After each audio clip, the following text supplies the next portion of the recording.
What is going on, everybody? Welcome back to the channel. Today's video is going to be another video in the how-to series. Now we are talking about Karolina Dean, one of the most powerful and popular characters to be added to the Titan Crystal in 2025.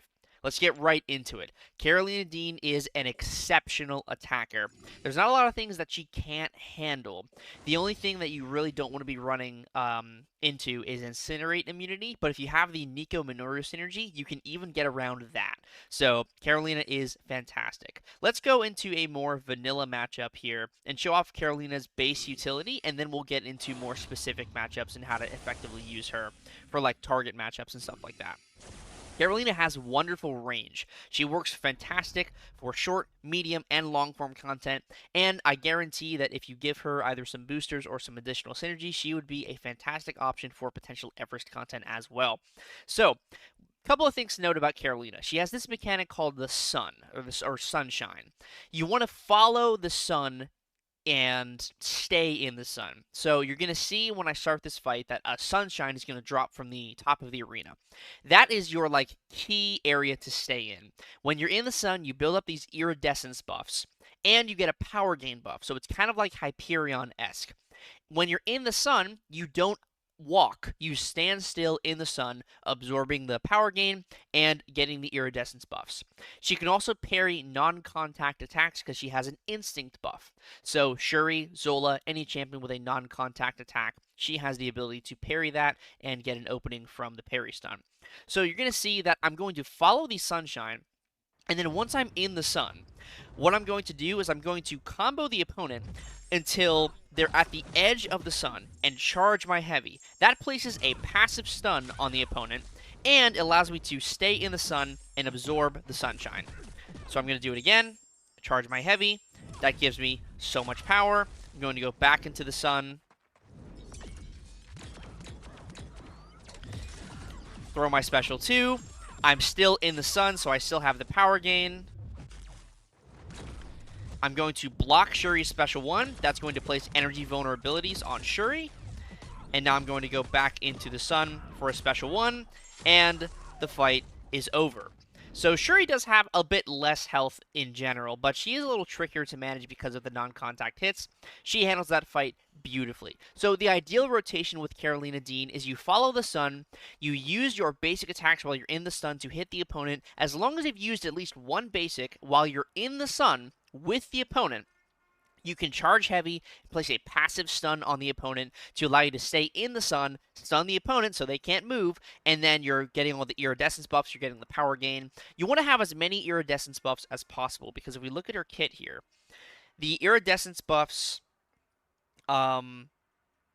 they give her the ability to, like, glance hits from special attacks. As you just saw, I blocked Shuri's special 1, and I consumed iridescence buffs to gain a glancing buff and also place energy vulnerabilities. So with Karolina Dean, you ideally want to block special attack hits when you can, because that's going to increase the overall damage that you deal from your special 1 and your special 2. The special 2 in particular is why you need the iridescence buffs, because each hit consumes one buff to inflict one personal incinerate passive. These incinerates don't deal any damage during special attacks. They deal instant damage per special attack hit. When you're not in a special attack, the incinerates will deal normal tick damage. But during specials, the incinerates don't have any tick damage. It's all bursts of instant damage. So I'll show you this again in another fight here. Let's go fight, let's just go fight, I don't know. I was going to say Red Skull for the sake of it, but maybe we go fight Iron Man because he's another character with a non-contact medium. So now let's take a look at Iron Man Infinity War, like I said.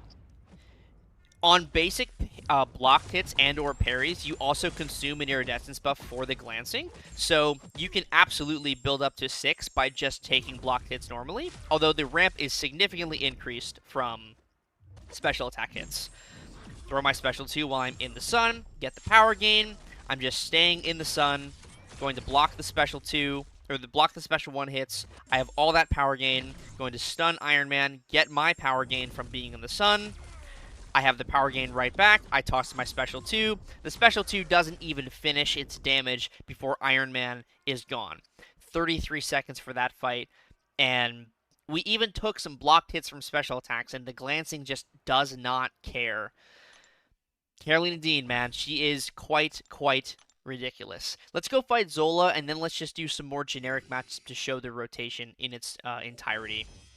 So Zola is like one of her core matchups because she can parry Zola with the non-contact, and she can inflict the passive stun while she's in the sun to pretty much neutralize Zola's threat of the ESP charges. So I'm going to just stay in the sun, go for one medium, charge up my heavy, get all those iridescence buffs, go right back to the sun. It's all about following the sunshine. You want to follow the sunshine and basically never leave the sun. That's kind of the main goal.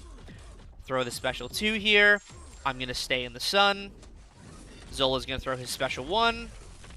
I don't care. I block the whole thing. Gives me extra power. I go for a heavy charge. I go for another special 2. And short form Zola is absolutely annihilated in 2 special 2s. That is all she wrote. 35 seconds for that fight. Staying in the sunshine, that is the most important thing. You follow the sun, and you reap the benefits. You get that sunshine. I was going to say you follow the sun and you get your tan, but, you know, more like you're reaping the benefits. Let's go fight a bigger version of Zola, and then maybe we'll fight the biggest one as well. So in terms of Relic for Karolina, the Hulkling Relic and or the Superior Iron Man Relic are all great. Anything that just increases her block proficiency and or like armor would be good, because you are going to take some blocked hits, so reducing the damage that you take, even though there is glancing reducing it, would just be incredibly helpful.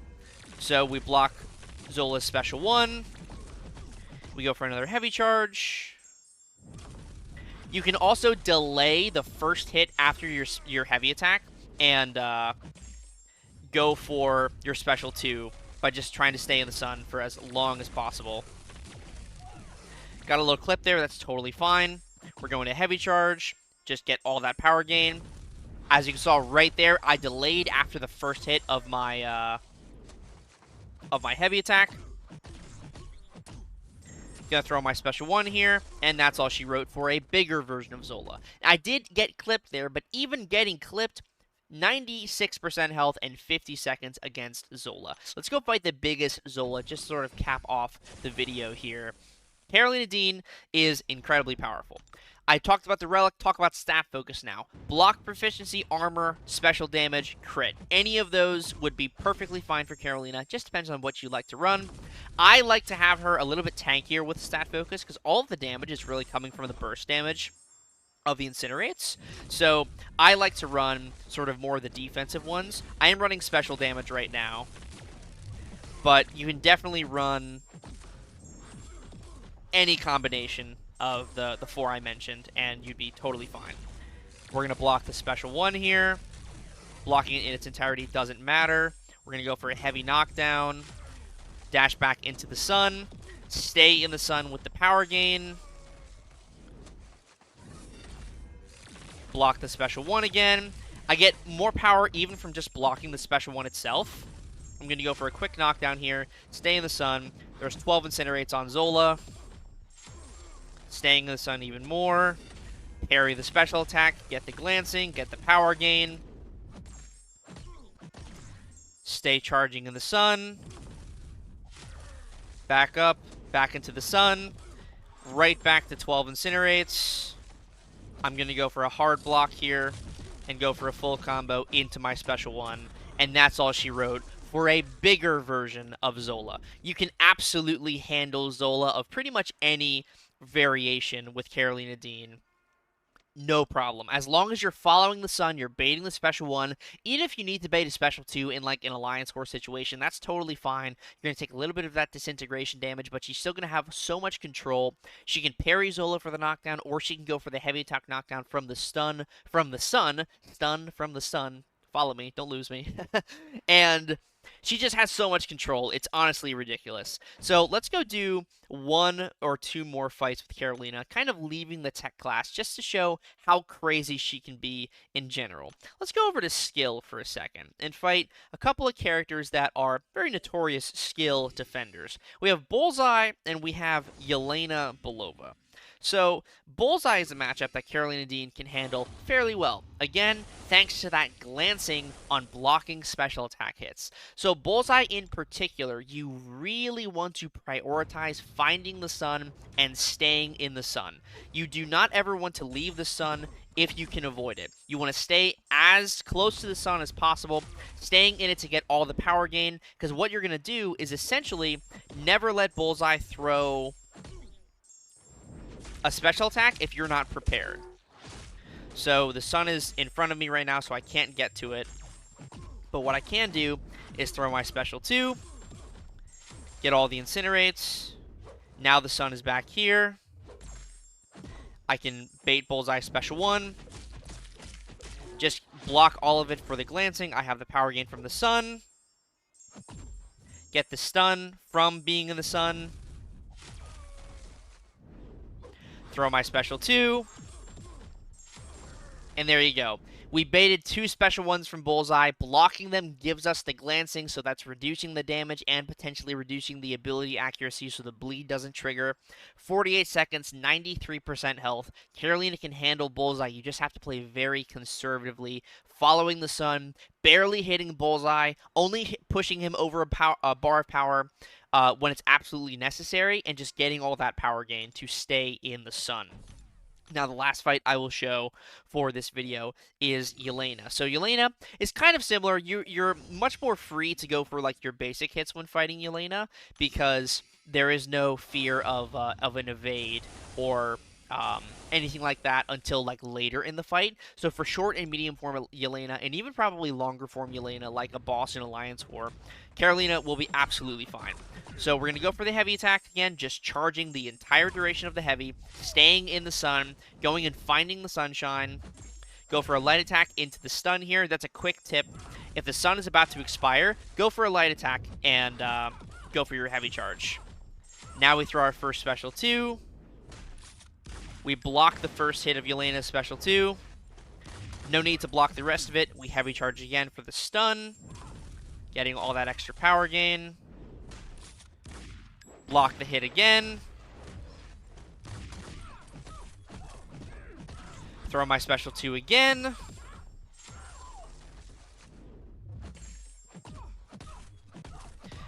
Charge heavy one more time.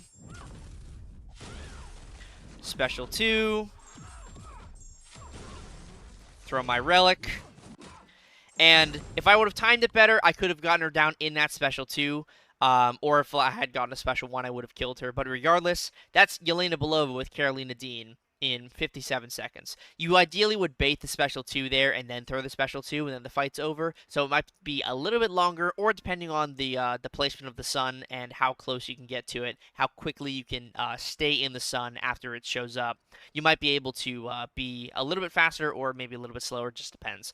But regardless, she can get Yelena down very, very consistently. Again, just playing conservatively, playing in a little bit of a different play style for those 2 champions specifically, but Karolina is just fantastic. So thank you so much for watching this video on how to play Karolina Dean. I hope you found it super effective and incredibly helpful.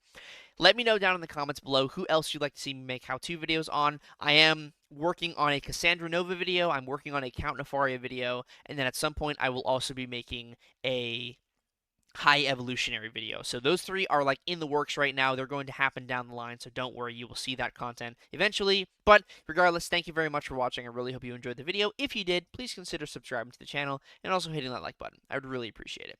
Thank you again, and I'll see you in the next one. Peace.